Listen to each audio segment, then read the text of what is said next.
Assalamualaikum warahmatullahi wabarakatuh.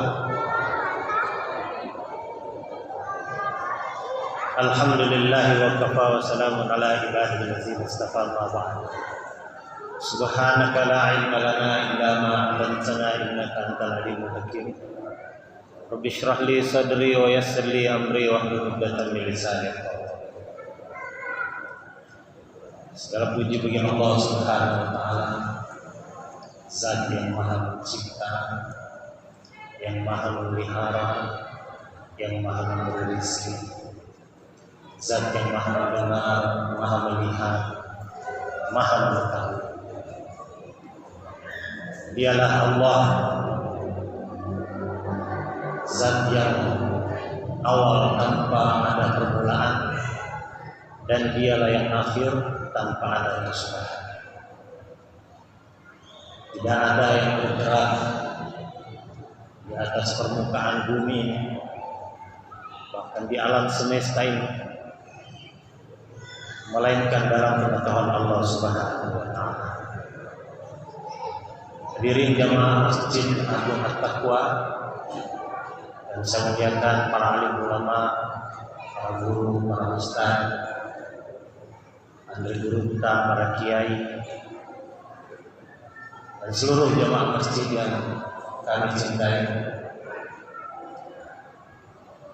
Tadi pagi musyawarah saya diberi tema merdeka dari pandemi dengan iman dan amal saleh. Siapalah ini Said Nabi bicara tentang pandemi, dan bukan bicara main-main. Ini bicara tentang bagaimana merdeka dari penyakit yang melanda seluruh dunia. Bukan melanda hanya Sukamerindu, melanda hanya Betungan, melanda hanya Anggut, tapi Eropa kena, Amerika kena, Australia kena, Afrika kena. Terus saya diminta bicara perkara itu. Bismillah, karena ini putusan musyawarah, maka dimohon kepada Allah Subhanahu wa taala semoga majelis kita ini bermanfaat insya. Apa itu pandemi? Sebelum sampai kepada pandemi, ada istilah-istilah yang harus kita kenal terlebih dahulu kata para ahli. Yang pertama ada namanya endemi. Endemi yakni ada penyakit. Kemudian ketika benar-benar penyakit ini diberi kuasa oleh Allah Subhanahu wa taala untuk menjatuhkan korban, maka berubah istilahnya menjadi hyperendemi. Orang sakit beneran, orang mati beneran. Padahal kalau secara iman, mati ini tidak ada hubungannya dengan penyakit. Banyak orang sehat mati, iya. Lagi main bola mati, lagi main pingpong mati, lagi main bulu tangkis mati. Orang sehat itu. Tetapi secara ilmiah para saintis menemukan bahwa ini jatuh korban karena endemi tadi. Nah, istilahnya menjadi hyperendemi. Nanti dia menyebar lagi kepada anak-anak pun kena. Istilahnya itu menjadi holondemi. Anak-anak juga kena. Kemudian kalau satu kampung itu menyebar, satu kota menyebar, dia menjadi epidemi. Nah, yang terakhir kalau sudah keliling dunia dia menyeberang ke pulau lain, menyeberang ke negara lain, menyeberang ke benua lain, maka inilah yang disebut pandemi. Semua orang kena, nggak peduli pangkatnya presiden kena, nggak peduli pangkatnya menteri kena, nggak peduli dia jenderal, punya pistol, punya senjata laras panjang, punya pasukan angkatan perang, punya pesawat tempur, punya tank-tank baja, kena juga. Ini pandemi. Nah, kita jangan terpesona dengan tampilan pandemi yang mengenai orang-orang tadi, yang kena kepada pejabat, yang kena kepada rakyat, yang kena kepada kaum lelaki, yang kena kepada kaum perempuan. Jangan terpesona di sana. Mata kita jangan menatap terus-menerus ke sana. Karena tidak ada kejadian yang berada di luar perencanaan Allah Subhanahu wa taala. Tidak ada peristiwa yang terjadi di luar daripada rancangan Allah Subhanahu wa taala.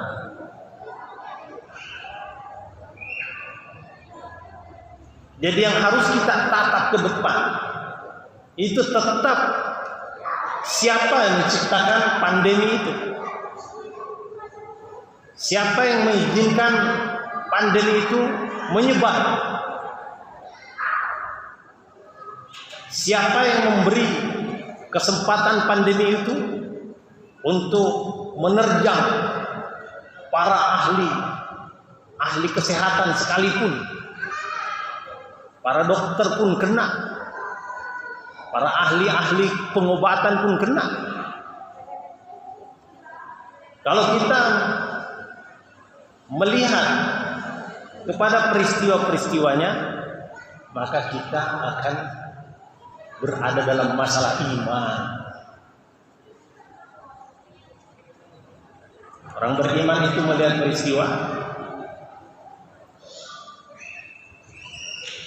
itu tidak melihat peristiwa, tapi melihat Rabbul peristiwa. Tidak melihat kepada asbab, tapi melihat kepada Rabbul asbab. Saya ingin cerita sedikit. Di India ada satu orang namanya Ayas.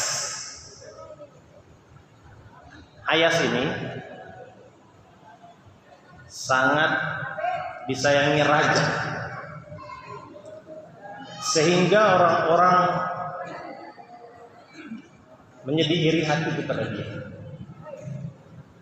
Sesama pelayan istana itu tidak suka kepada Ayas, tetapi raja suka kepada Ayas.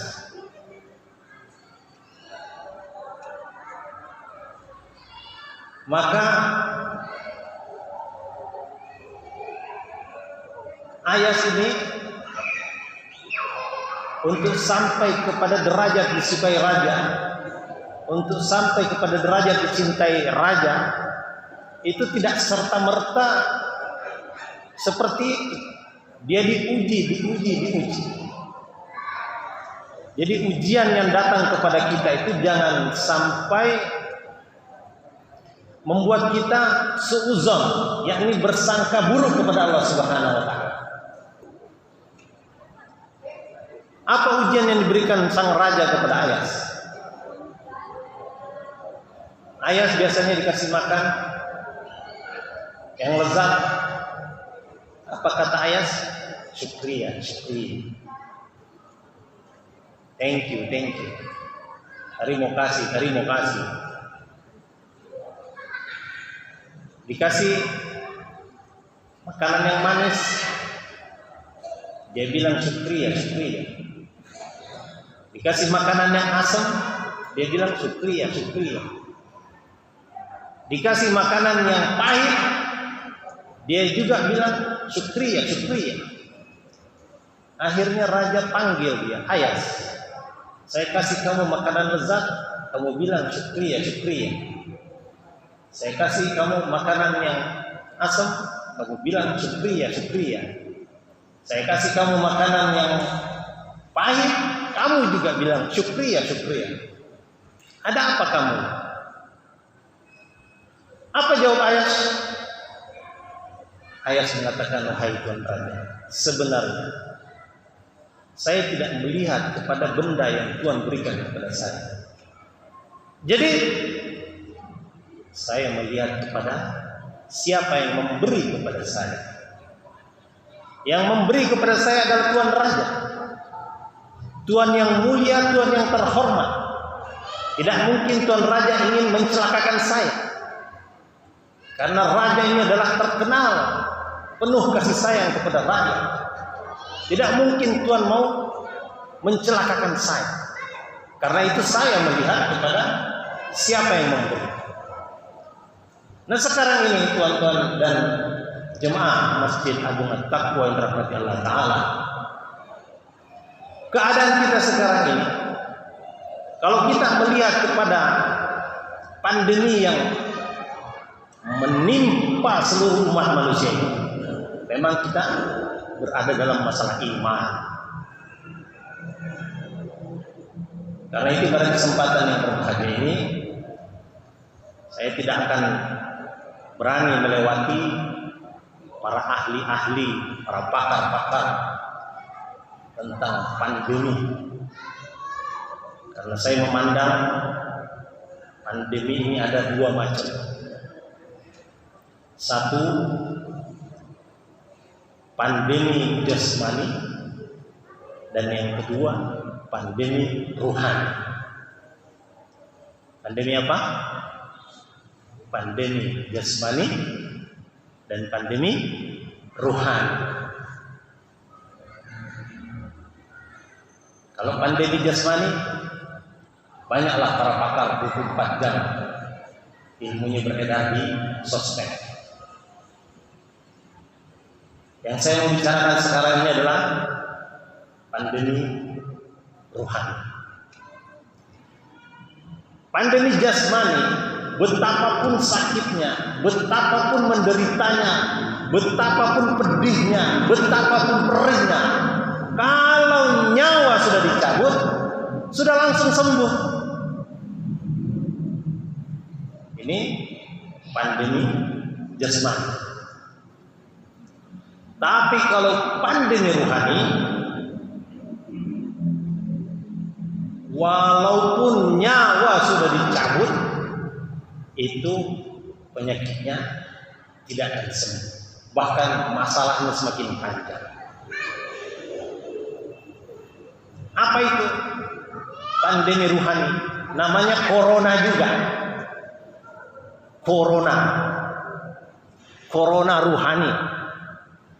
Jadi ada corona jasmani, ada corona ruhani.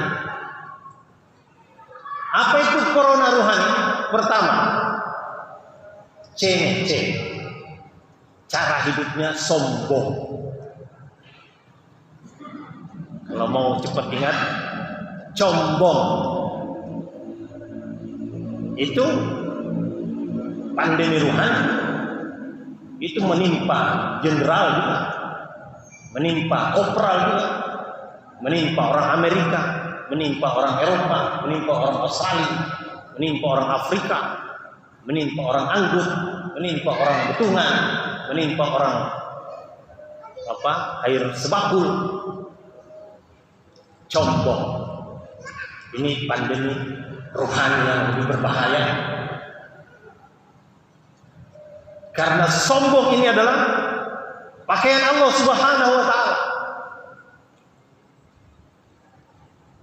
Tidak pantas satu makhluk pun yang memakai pakaian Allah Subhanahu wa Ta'ala. Orang yang sombong tidak akan mencium bau surga. dari jarak 50.000 tahun perjalanan. Bau surga itu Masya Allah. Beribu-ribu tahun, berpuluh-puluh ribu tahun perjalanan orang sudah bisa mencium. Tetapi orang yang sombong tidak akan mencium surga. Sombong ini pakaian Allah saja, tidak boleh dipakai oleh makhluk. Kalau ada orang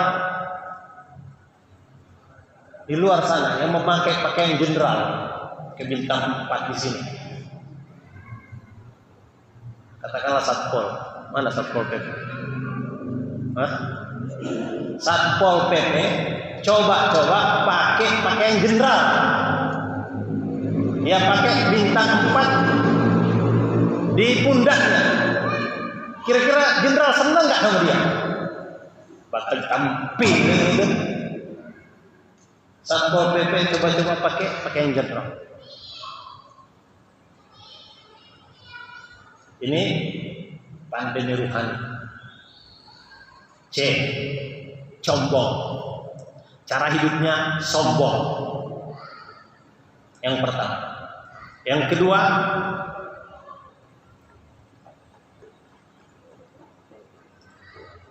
ogah melihat orang lain. Yakni hanya dia saja yang benar, alias ujub. Tanda-tanda orang ujub itu kalau bicara saya, aku. Saya itu dulu yang aku loh. Pokoknya tanda-tanda orang yang ujub itu sayanya yang selalu didahulukan. Kalau bukan saya, maka tidak akan terbit matahari timur. Masya Allah. Jadi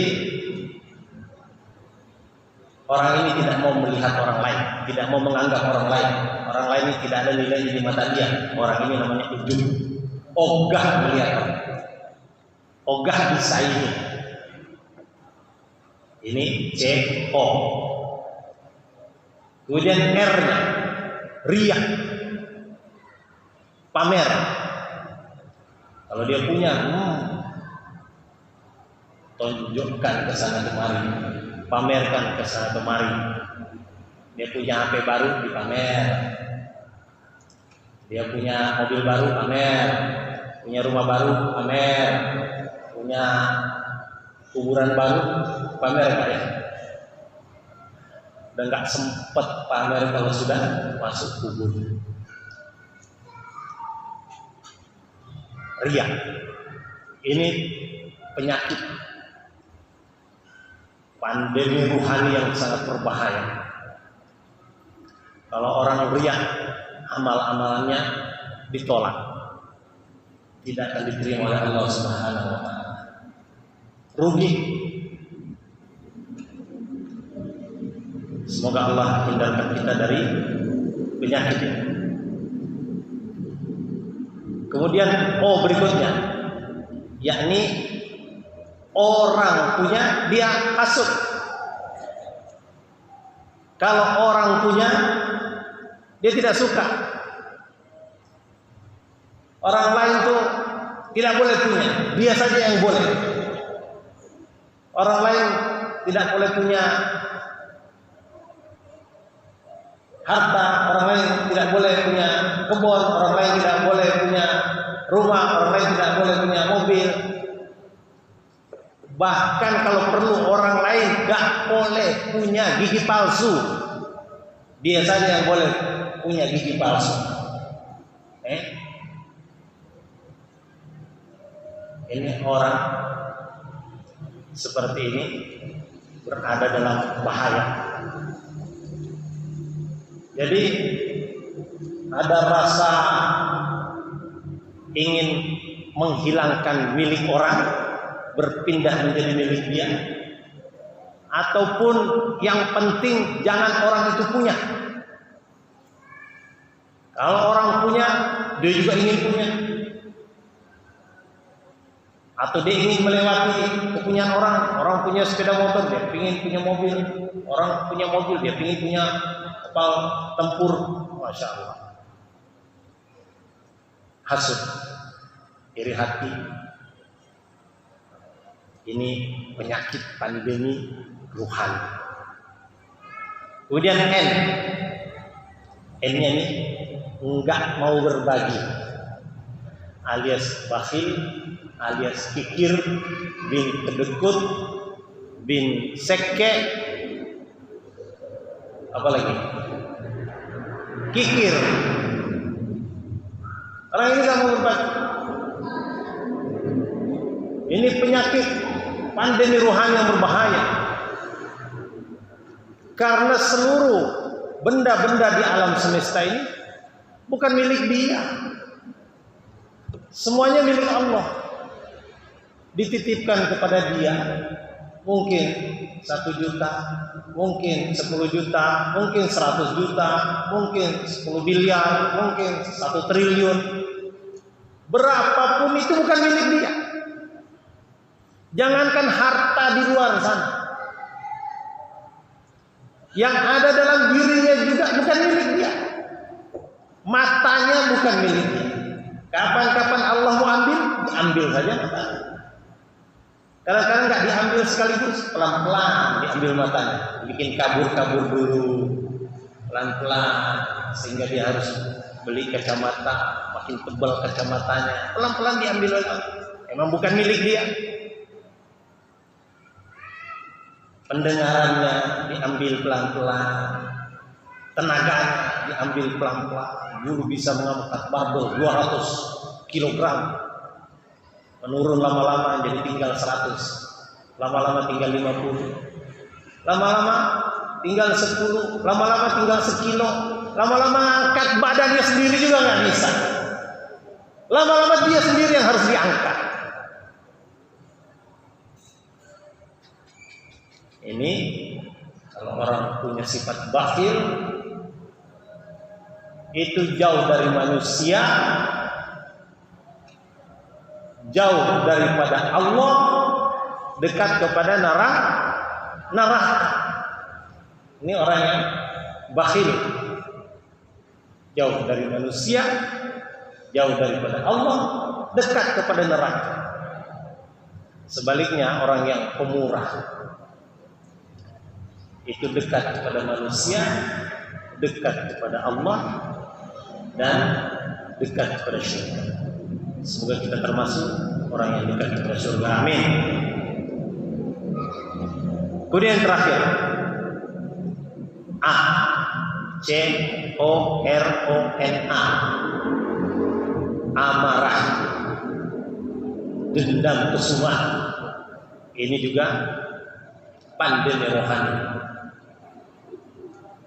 Sedikit-sedikit marah, sedikit-sedikit ngamuk, ngambek, dendam, 7 turunan. Wah, ini adalah pandemi rohani yang menimpa orang Amerika. Penyakit ini ada di Amerika, penyakit ini ada di Eropa, ada di Afrika, ada di Australia, ada di Asia, ada di Indonesia, ada di Pulau Jawa, ada di Pulau Sumatera, ada di kota Bengkulu. Corona ruhani. Allahu Akbar. Hadirin yang mulia, kita harus usaha. Bagaimana kita terhindar dari penyakit-penyakit ini, dari pandemi yang sangat berbahaya ini. Pandemi ini berbahaya bukan hanya di dunia, di alam kubur berbahaya, di alam mahsyar berbahaya. Ketika melewati jembatan Sirat berbahaya, masuk ke dalam alam akhirat berbahaya. Kalau punya corona ruhani, nah kita diajarkan agar terhindar. Kalau untuk corona jasmani ada namanya 3M. Apa itu? Memakai masker. Hari ini pakai masker. Nih.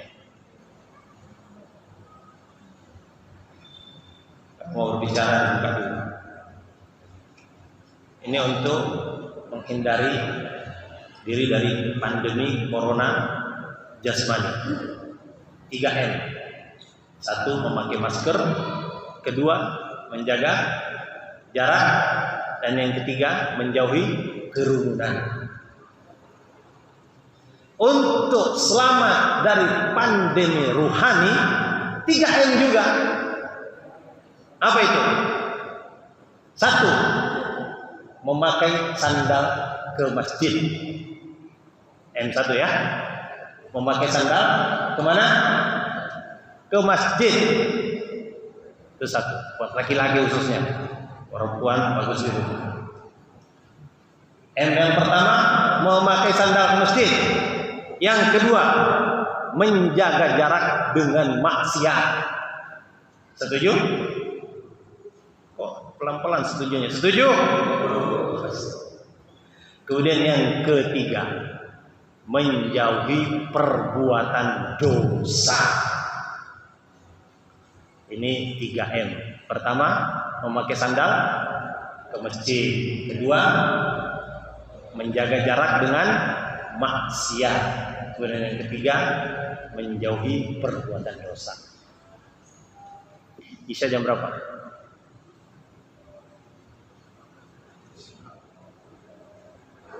Jam 7 berapa? 15 menit lah. Baik. 3M. Nah, kita harus fasilitasi umat bukan hanya untuk 3M pertama, tetapi 3M kedua ini harus kita fasilitasi. Inilah usaha yang dibuat oleh yang mulia baginda Rasulullah SAW, memfasilitasi umat untuk memakai sandal ke masjid, untuk menjauhi perbuatan maksiat, untuk menjaga jarak maksiat dan menjauhi perbuatan dosa. Caranya gimana? Pertama, buat suasana yang membuat mereka senang datang ke rumah Allah Subhanahu wa taala. Ini sangat penting. Rumah Allah kita desain sedemikian rupa sehingga orang itu senang mau datang ke sana. Hari ini pasar didesain sedemikian rupa sehingga orang senang datang ke pasar. Hotel didesain sedemikian rupa sehingga orang senang datang ke hotel. Tempat pariwisata didesain sedemikian rupa supaya orang mau senang datang ke tempat pariwisata. Nah, sekarang kita bagaimana mendesain sedemikian rupa agar orang senang datang ke rumah Allah Subhanahu wa taala. 3 gambar ini harus dimiliki oleh setiap pengurus masjid. Gambar pertama, gambar magnet. Apa itu magnet? Daya tarik. Bagaimana agar masjid kita memiliki daya tarik,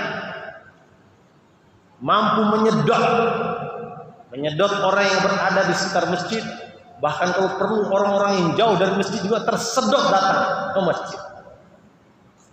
Masjid ini rumah Allah. Kalau mencari keamanan, tidak ada yang lebih aman daripada rumah Allah Subhanahu wa taala. Di sebuah kampung, maka rumah yang paling aman itu adalah rumahnya kepala kampung.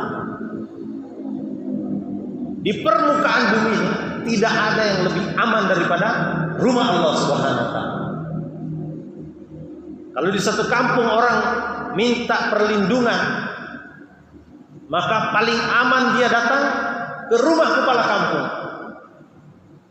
Kalau di permukaan bumi ini kita memerlukan perlindungan, maka paling aman datang ke rumah siapa? Datang ke rumah Allah Subhanahu wa taala. Jadi kita harus membuat usaha sehingga orang itu tertarik untuk datang ke masjid. Kemudian yang kedua, gambarnya gambar sofa. Sofa ini simbol kenyamanan. Tidak ada sudut-sudut yang runcing. Tidak ada yang menyakitkan. Bisa dipakai tidur, bisa dipakai duduk. Kalau sudah duduk, lupa berdiri. Ini sofa. Gimana caranya agar masjid kita itu nyaman? Orang kalau sudah datang ke masjid kita, maka orang-orang itu lupa untuk pulang. Sampai disusul sama istrinya. Pak, di rumah ada tamu. Jadi orang nyaman, senang. Dia seperti berada di dalam sofa, tenggelam dalam keasyikan. Nah itu, kita harus desain masjid kita seperti itu. Orang senang. Kemudian yang ketiga, gambar loving, love, I love you. Yakni ngangenin gimana caranya agar orang yang pergi meninggalkan masjid kita itu terkenang-kenang, rindu kepingin kembali lagi, kangen pingin balik lagi. Orang-orang yang sudah pernah pergi haji, pernah pergi umroh, boleh ditanya, bagaimana perasaannya ketika kembali ke tanah air? Itu rasanya kepingin balik lagi ke sana. Walaupun mungkin waktu di Mekah keinjak kakinya sama orang kulit hitam, mungkin disikut sama orang dari Iran yang tinggi, mungkin kena tonjok sama petugas keamanan, tapi kepingin balik lagi, pingin balik lagi. Begitu juga orang yang pernah ziarah ke Masjid Nabawi, pernah masuk ke Raudhah, walaupun berdesak-desak, tetapi keluar dari tempat itu pingin balik lagi, pingin balik lagi. Kita mau masjid kita ini, ketika orang pergi meninggalkan masjid kita, orang kangen pingin balik lagi. Ada magnet, nyaman dan ngangenin.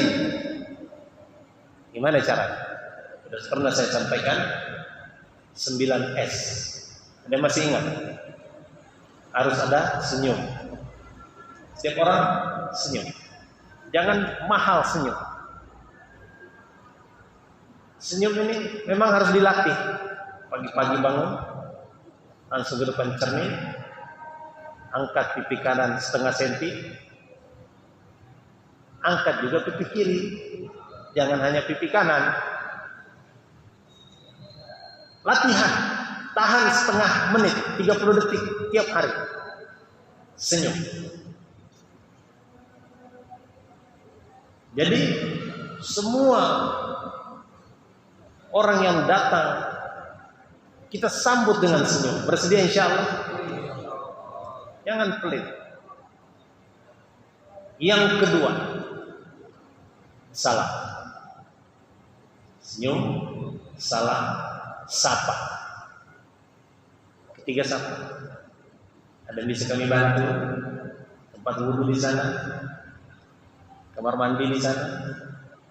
Kalau panas ada kipas angin. Kalau AC di sebelah sini ada. Kalau haus ada air minum. Mau air panas, mau air dingin, mau susu, mau jahe, mau madu. Sapa. Senyum, salam, sapa. Saya lihat di Seluma ada kantor Departemen Agama, kantor Kemenak. Saya silaturahim di sana. Ada 5S di sana. Senyum, salam, sapa, sopan, santun.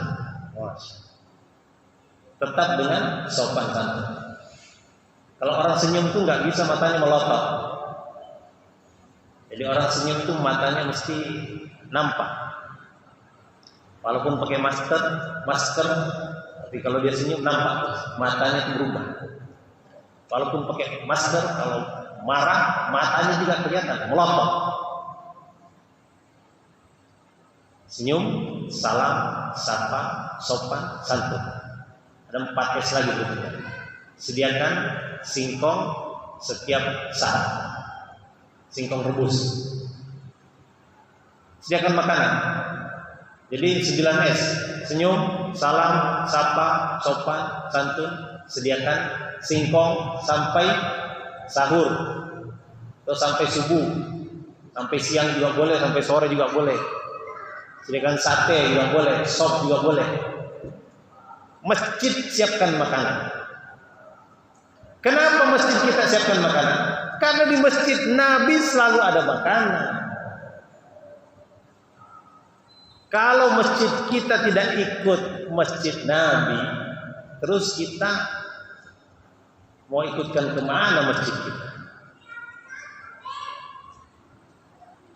Kalau orang sudah senang datang ke masjid, maka penyakit-penyakit pandemi rohani ini insya Allah bisa diobati.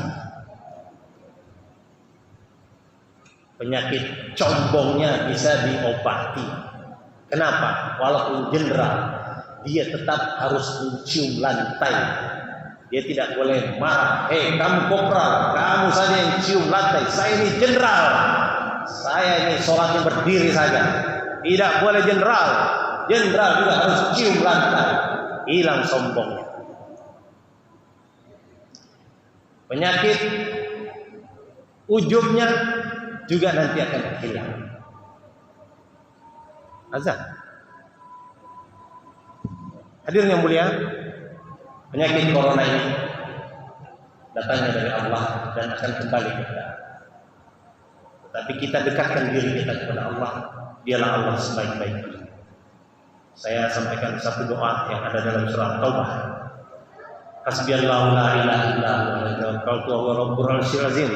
Hasbiyallahu la ilaha illa huwa alaihi tawakkaltu wa huwa rabbul arsyil azim. Hasbiyallahu la ilaha illa huwa alaihi tawakkaltu wa huwa rabbul arsyil azim. Ini adalah doa yang ada di dalam surat At-Taubah ayat 129. Mudah-mudahan dapat kita amalkan, akan membentengi kita dari penyakit-penyakit jasmani maupun rohani. Semoga bermanfaat. Subhanallah bihamdihi subhanallah wassalamualaikum warahmatullahi wabarakatuh.